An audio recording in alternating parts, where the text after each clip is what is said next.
Put the money in the bag. This man's is like, bish, what money? Hey guys, welcome back to the Legend of Boob Fat. My name is Attacking Toucans, and in the last episode, we learned how to make sugar cookies by using the heat of the fire temple itself.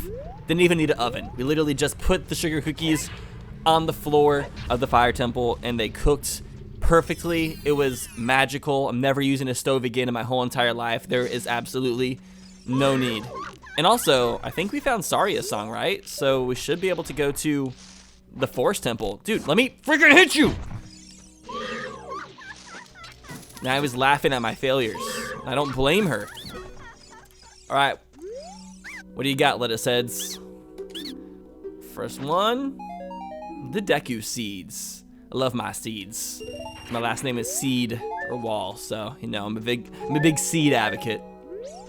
All right, this other naked boy. All right. Don't let me down. He didn't let me down. He let me up. Is that the opposite of letting me down? I don't fully know. All right, Prelude of Light. We can now teleport to the Temple of Time.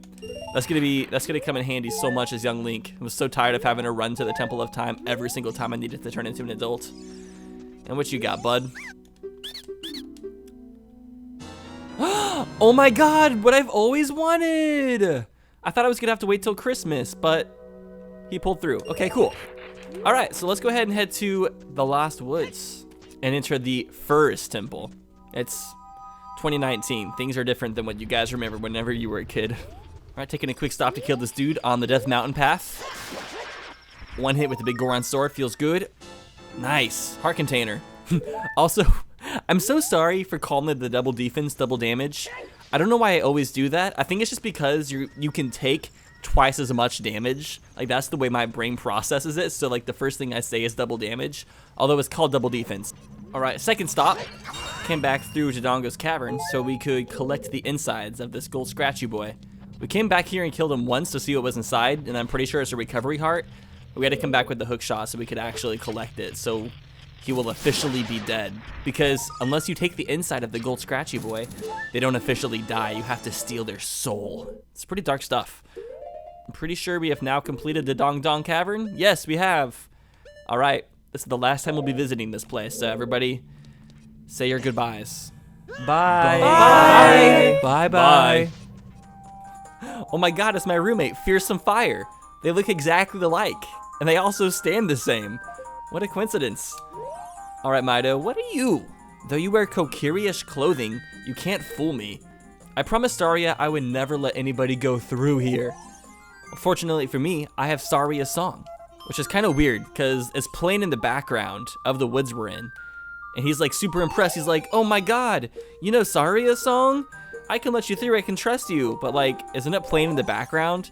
What's stopping me from just hearing it in the background and playing the same song that I'm hearing in the background right now? The logic behind that doesn't make a whole lot of sense, but we'll let it slide. This game came out in the 90s. Doesn't need to have that much consistency. All right, Sacred Forest Meadow. Time to kill some mooblins. So they have some gorgeous moobs. I guess they're pretty, they're more so pecs. Be honest, these moblins, they're on that workout grind. That Zai's life. He gave me a groupie. I think that means he loves me. It's so weird, like, playing this right now, this doesn't bother me whatsoever, but like sneaking through here when I was a kid was one of the most terrifying experiences of my life. Why can I stab you? Thank you. Damn.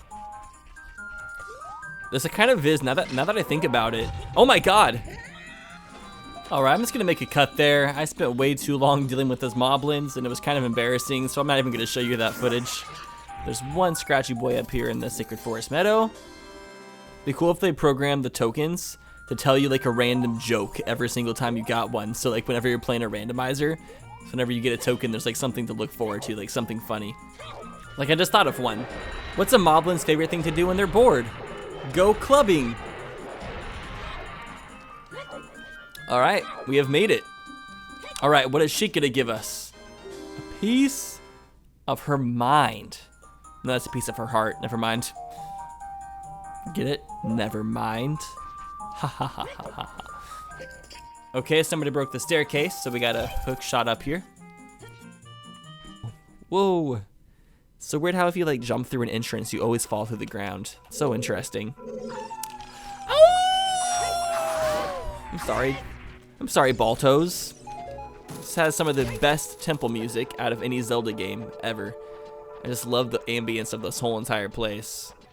Whenever I play this temple, this is what makes me not like Breath of the Wild that much. Because Breath of the Wild doesn't have temples like this. And temples like this are literally what make me love Zelda games the most.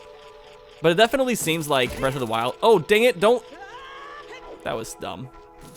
Yeah, that can be today's comment question of the day. Is what are your biggest hopes for Breath of the Wild 2 now that that's been announced? For me, I just want dungeons. Because even though the Sheikah Shrines in Breath of the Wild are pretty cool, none of them like felt scary. Like I never felt, they didn't feel like Zelda temples. They, oh my God, you need some milk. It's our third bottle. That'll be good for the big post-side quests.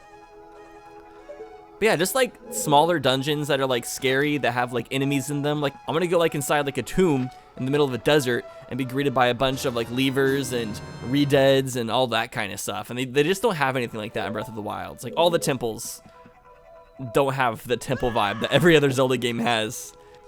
That's my biggest wish. But let me know what you guys think down in the comments. That'll be something that we talk about more next episode. All right, so I don't even know if they cut out the cutscene where the ghosts steal the fire. They didn't start the fire because they stole it.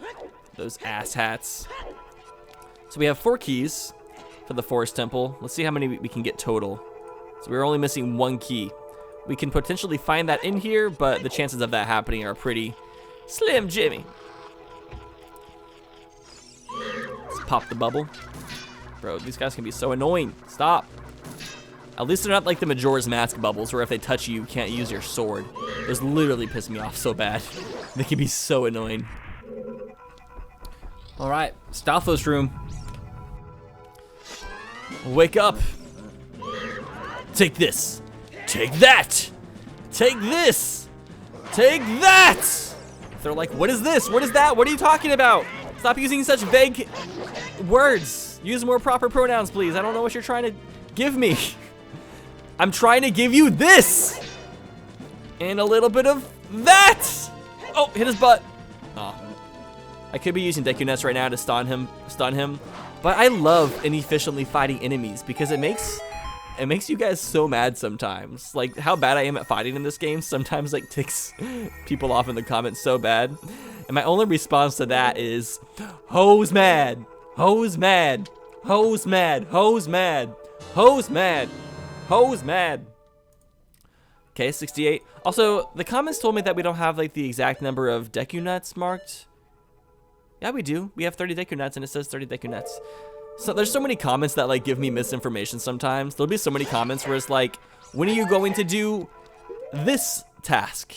In reality, I've done that task like a long time ago. I don't think we need this fish. Let's dump him out. I feel really bad because he'll probably die here. There's no water for him to breathe or anything. I'm just a plain murderer. Fish murderer. That's how I got indicted. Yes, I'm a fish and I'm twerking on the floor. Twerking on the floor. Twerking on the floor. Twerking on the floor. No! Don't leave me! Don't leave me! No! Veronica! Dang, that was a bad bitch. She knew how to twerk it in the club. Did I really just say club? Okay. I'm pretty sure there's another dude in here. I hear him scratching. How come they're so scratchy? Like, do they have a rash? Do scratchy boys have poison ivy? Like, what's making them itch so bad? Oh my gosh! Minuet of Forest inside the Forest Temple. So I guess we couldn't have found that somewhere else. We literally had to find Saria song to get in here. That was the only option. But yo, now we have all the teleportation songs, like just like that. You get the last 2 in the first half of this episode. That's pretty phenomenal. Phenomenal! So now we just have the Sun Song, which we're gonna buy that from one of the shops. I forgot what shop sold that. I know one of the shops was selling the Sun Song, but I forgot which one. Dang it. No bueno. It's okay. I'll remember it at some point. Blarg. Blarg. So in the last episode, I kind of was talking about how there's still people today finding about Ocarina of Time for their very first time. Because, you know, like, people are being born every day. You're not born with the knowledge of Ocarina of Time. Unless you are. That'd actually be pretty sick if you, like, were born and, like, the first thing that you did when you came out of the womb is like, all right, bitches, let's go slay Ganon. Oh, crrr. But no, so, like, somebody sent me, like, a little comic strip that I'm going to show you guys about, like, people learning about stuff. And the comic strip was pretty much saying that there's around 4 million people born each year in the United States, like just the US alone, I think. I don't know if any of this is fact or not. I'm just kind of assuming that this comic strip isn't lying to me. But with that knowledge, if everybody in the country was to learn about Ocarina of Time, with how the birth rate is, that means 10,000 people would learn about Ocarina of Time every single day for their very first time if they were to learn about it. And I think that's pretty neat. The fact that there's so many people just learning about new things every single day. And it makes me wonder, like, how many people are learning about Ocarina of Time for their very first time through these videos? Like, maybe it's like a teenager just on YouTube, and then in the recommended, they see this Ocarina of Time Randomizer. What's this game? I've never heard of this game. And then they find out through these videos. Probably a very, very small portion. I'm sure most of the people who watch these videos already know what the game is. But, you know, there might be 1% of the people watching that found out about the game through these videos, so you never know. 69. Can I get a huh yeah? Oh yeah. I had to get that on my chest. I haven't done that in forever. Dang it, are you kidding me? Also, I want to apologize for not uploading a new Zooter this weekend. I was gonna upload one on Saturday, but then one of my friends asked me to play Pikmin with him. And Pikmin is like one of my favorite games of all time, and nobody ever asked me to play Pikmin with them. So it was Bradley O'Schiller. He's one of my friends at the office. But I've never like had a day where I've just like played Pikmin with a friend, because I've never had any like close friends that play Pikmin. So whenever one of my friends asked me to play Pikmin, I was like, oh shit. So I was like, I'm like I can only play it for a couple hours because I have things to do. But then we like started playing for a couple hours, ended up leading to like 12 hours. We literally stayed up all night playing Pikmin. And that's just kind of how it is. I'm a true gamer. Like, every once in a while, you guys know how it is being a gamer. Like, every once in a while, you'll just have those situations where you just, like, pick up a video game and that's, like, literally consumes your life for the next, like, day or two. And that's what happened to me. I'm sorry, I'm not perfect. I have gamer tendencies where they just can take over my life sometimes. It's pretty crazy. Actually, first, we're probably better off getting this boss chest. Ooh, this hallway's making me pretty woozy. It's weird here, and I'm pretty sure that's Saria's laugh every time Navi laughs. It's either Saria or Zelda. But if it's Saria, it's weird. We're like hearing her laugh through the echoes of the forest temple. All right, we sent this passage to gay conversion therapy, and it worked. I love how ornate these chests look. They're just gorgeous. Another Gerudo Fortress. Oh, we got our first Gerudo Fortress key. That's not a training grounds. Okay. At first I wasn't sure if those even existed because we hadn't found any, but they do in fact exist, so no worries. We can rest our mind. It was like the map conspiracy a little bit. Why are you guys so annoying to kill? Wait, can I use my shield? There we go. Shield is a much better approach. I'm trying to shoot them because they move annoyingly. Their erratic movement patterns. I wonder what some of these rooms were used for. Because, like, the Forest Temple, they have all these rooms. They had to have had a purpose, right? Like, maybe these were the party rooms. Like, whenever you would bring your children to the Forest Temple and it was their birthday, these are the rooms where they would, like, set up for the kids to, like, have their birthday parties. Because I'm sure everybody who lived in Hyrule wanted to have their birthday parties in the Forest Temple. I know I would. It just has a really good atmosphere. And these wall masters would be the ones who would do all the catering. They would bake a cake for you. They would blow up balloons, which is pretty impressive because wall masters, or I guess these are floor masters, aren't they? Can you stop being green for a second? Bruh, gotta chill. Stop. So pretty. So gorgeous. So astounding. Oh my god, we found another map for the ice cavern. With the new definition of ice because of like rappers nowadays, I would imagine going into a new ice cavern and it literally just being like covered in diamonds and like Gucci and Supreme clothes, trying to act all iced out. Cavern is just the ice cavern's a little bit of a hype beast. Just trying to blend in with the cool kids by having really nice things. Okay, here's Scratchy Boy. Where's he at? He's like right here. There he is. Just chilling on the vines. Call him Adam Divine. No, you ruined it. Dang it. Yeah, there's another chest in here too. Where's that one at? Oh, boy. If you don't get your act together, I'm gonna be mad. Alright, we're gonna go through and drain the well. How did you guys get so big? The Deku Scrubs have been using steroids, bruh. Like, what type of milk are they drinking? It made their bones grow real big. I don't know if Deku Babas have bones, but if they do have bones, they big. So last episode's comment question of the day, I asked you guys, what is one of your favorite games that you think is really underrated nowadays? And I loved this comment question. It was so cool, like, seeing how different the audience is. Like, almost everybody had a different answer to the question. I would say the 3 most common answers were probably Hollow Knight, Terraria, and Kid Icarus Uprising. Lots of people seem to be huge fans of those games, which I've played all of them to, like, a little bit. I probably played like an hour or two of each of those. And by reading all your comments, I was able to compose a list of 10 games that are really popular that I still have not played, but really do want to play and, like, dabble in. So here's my 10 games. Number 1, Metroid Prime. I really want to get into the Metroid Prime series, especially as a Zelda fan. I heard that the game style, what? Yeah, I really am a fan of Metroidvania type games where you unlock power-ups to become stronger as you, like, go through the game and you just, like, go through caverns and stuff. One of my friends, his name is Can. He's a dancer, part of the dance team Poriotics. He's moving in a couple days. I was hanging out with him, and he gave me a free SNES Classic because he had a spare, which was super nice of him. I'm super thankful for that guy. I'm super sad he's moving. But now that I have an SNES Classic, I started playing Super Metroid for my first time last night. Oh my god, that game was just so much fun. I was like, why haven't I played this yet? It's so good for a Super Nintendo game. I've been sleeping on it. Is that good? But yeah, so Metroid Prime, and probably the whole trilogy, honestly. I need to prepare myself for Metroid Prime 4. Second place is Subnautica. I don't know a whole lot about it, but from what I do know, I think it's a game that I would enjoy quite a bit. Ice arrows, bruh. This is the real ice. Freaking Gucci Mane wishes he could have ice arrows, but even he's not icy enough for ice arrows. Third place, I would say Persona 4. Persona 4 and potentially Persona 5. I really am kind of interested in those games. I don't know a whole lot about them, but I just know that, like, everybody who's played them considers it one of their favorite games of all time, so I need to get into that series. 4 would be Shadow of the Colossus, either the original or the remake.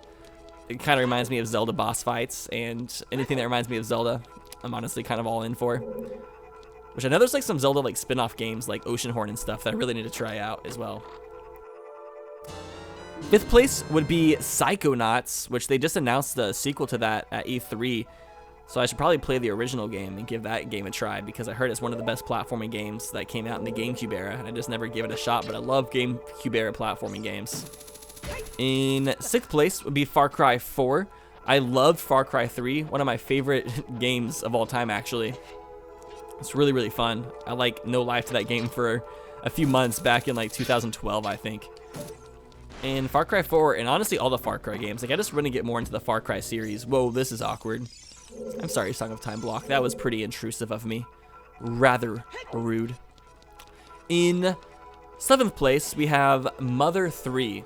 I love Earthbound. Love, love, love Earthbound. If you've never played Earthbound, you need to fix that.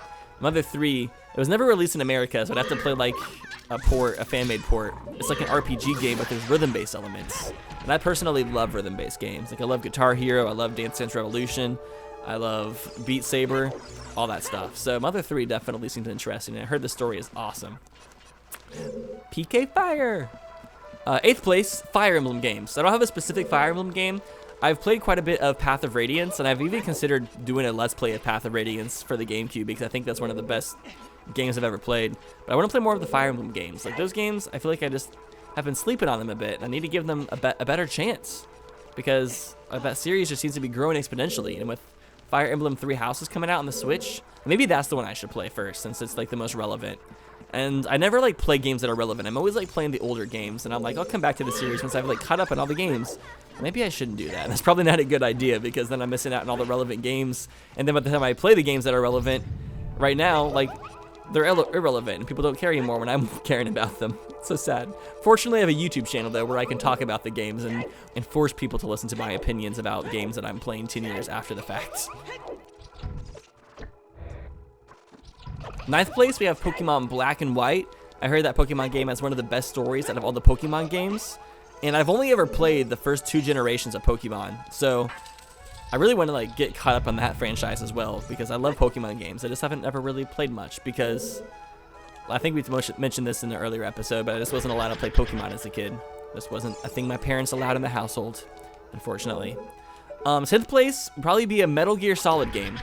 So I'm into games that are more about like the stealth. That's one of the reasons I like Far Cry 3 so much, because even though it was a first-person shooter game, it really encouraged you to be stealthy and sneaky and strategic with how you did things. And it seems like Metal Gear is like that. I've never played it myself, but it seems pretty fun. As long as we're not talking about Metal Gear Survival, right? And I'm going to add a 11th place as well that I just thought of while reading this list. 11th place would be Xenoblade Chronicles. That game has such a big fan base as well, and it's just another game I'd love to give a shot, especially with like how often Sugar Conroy talks about it when I hang out with him. He like is always raving about the game, like he's obsessed. So I definitely need to get into that game series as well. So many games to get into, but also so little time. And making yourself play video games when you're a YouTube gamer, it's a lot harder for some reason, because you always feel like you should be streaming it or making a series over it. But that's like a disconnect I really need to make for myself, because I always have this problem where I like will always put games on the back burner, because I'm like, oh, I'll play it on stream or something later, and then I never do. So I should just get used to the fact that I just like playing more games in my spare time, which I do play a decent amount of games in my spare time, just not enough. I'll never play enough games. Even if I played video games 24 hours a day, I probably still wouldn't be playing enough, especially with how often new games come out. And now I have 5 games that I think are pretty underrated, that I think you guys should check out if you haven't already. For my first suggestion is Binding of Isaac, one of my favorite games of all time. I've been playing it consistently for the past like 7 years, because they keep on re-releasing it on new platforms. It's such a blast to play, and it's always different. Every single experience is different. Second place would be Hat in Time. Everybody should play Hat in Time. One of the best platforming games of the past decade. Big bomb bag. All right, that triple B, that's my bra size in case you didn't know. Welcome back to Legend of Boob Fat. Third place for me is They Are Billions. That's actually been a game that I've been like obsessively playing for the past year. It's kind of like StarCraft, but it's a single player game. It's like a tower defense RTS game. It's so much fun. And just the past like couple weeks, I was grinding on the hardest level of the game, because I've been trying to beat that level for the past like 6 months, and I finally beat it a few days ago. It took me like 20 hours of playing the game to beat it, but I finally did. Me being a gamer is honestly one of the hardest things about being a YouTube gamer. It's like I should be working, but I also want to play video games so much. And like at the same time, like I feel bad about playing video games, because I'm like I should be working, but at the same time, like playing and learning about video games and talking about video games is my job, so I shouldn't feel bad about that. Being like a YouTuber is it's kind of it screws with your mind a little bit. Like it definitely makes you reanalyze things all the time, and it's probably kind of unhealthy sometimes for people mentally, but it is what it is. Being a YouTuber comes with pros and cons. 71. I would say one of the weirdest things about being a YouTuber is how much social interaction I get. Because overall, I'm more of like a introverted person, in the sense of I need like time to recharge socially. Like if I get a lot of social interaction, like I'm fine, but I also usually need to like recharge to like be able to hang out with people more. And with YouTube, I get like so much social interaction, because I'm like very interactive. Like I read like 90% of the comments that you guys leave, and so I just get like so much social stimulation. Oh no, we don't have the key for this. I'm not sure if we can make it any further in here, guys. This might just be the end of the road for now. All right, I guess we have to come back. We'll get out of here. Whoa! That terrified me. I was gonna reset to like warp to the entrance, but you know, that works too. I will take it. But let me finish my story real fast. So I get like so much social interaction between like Twitter, Instagram, YouTube comments, all that stuff. Like way more than probably any human should have. That's kind of how YouTubers are. Like they get so much just social interaction. It's kind of insane. And for me, I get so much between like social media and then also just like I have roommates and people in my office, so I like see people every day. And then like my family, because I moved across the country, my family gets upset because I don't like call them very often. And I'm just like, sorry, like I just am never in a mood really where I am seeking to have social interaction with more people. Like so much of my life is based on all the social interaction that I have, to the point where I'm just like, at the end of the day, I'm not really looking to talk more with people. Like I'm just kind of wanting to like chill out, play video games or watch TV or something. I'm not trying to like be an extra phone calls, like an extra hour a day. Cause I have a lot of family back in Missouri. And if I wanted to have like a 30-minute conversation with every family member every single week that I'm that I'm close with, that would literally be like 10 hours of phone calls every single week. And that's just so much. And it's like, I don't need that much social interaction. Do any of you guys have those types of issues? Like your parents being upset that you don't like stay in contact enough, like you don't call enough or whatever. Just like, sorry, I don't have the desire to talk to people every second of my life. And like, I feel like that's what I would be doing if I also stayed in constant communication with my family. But at the same time, I want to stay in communication, but it's just hard whenever you're an introvert and you like kind of have a limited range of how much you want to be talking with people. When you're an extrovert, you could spend time with people every second of your day and you would never get tired of it. For introverts, it's hard, man.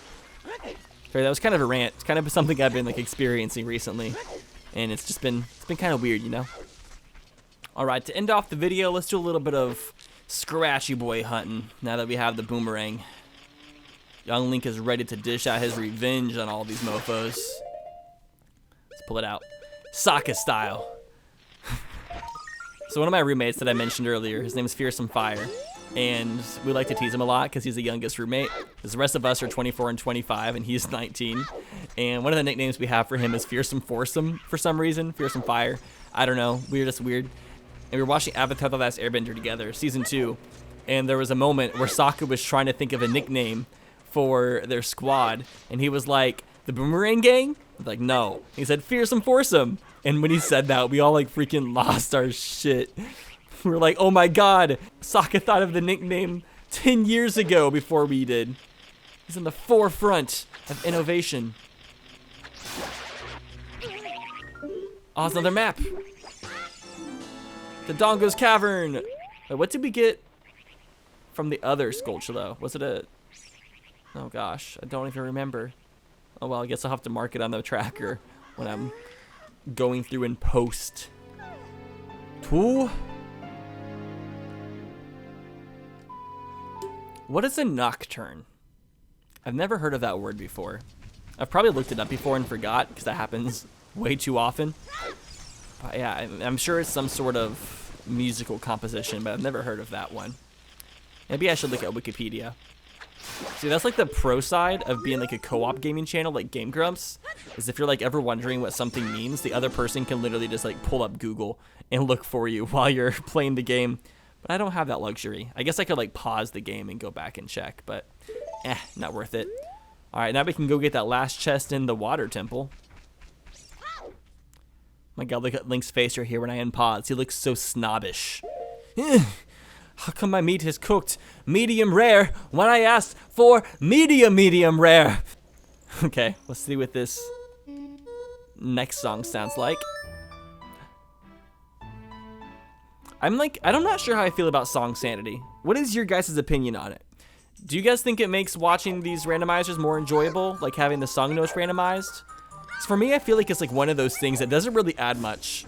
Like it's a cool concept at first just to see it, but like overall, I feel like that's the one element of the randomizer where it's like, I'm not sure if randomizing the song notes necessarily makes the randomizer more fun or interesting to watch. Okay, now that we have Sorry a Song, we should be able to get the item from this guy. Wait, oops. It's